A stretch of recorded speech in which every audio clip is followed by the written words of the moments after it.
Malta għandha t-tielet l-inqas rata ta' qatt fl-Unjoni Ewropea.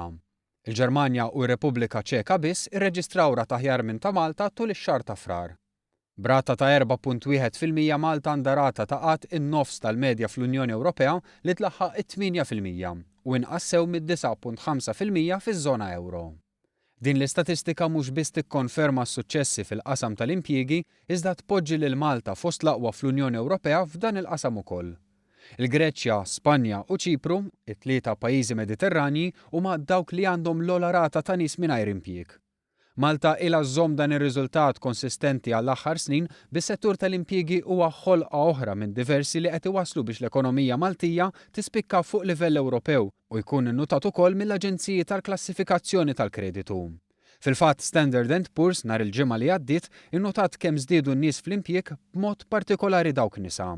U innutat kif dan huwa riżultat ta' miżuri tal-Gvern fosthom inċentivi tat-taxxa u miżuri bħal childcare b'xejn.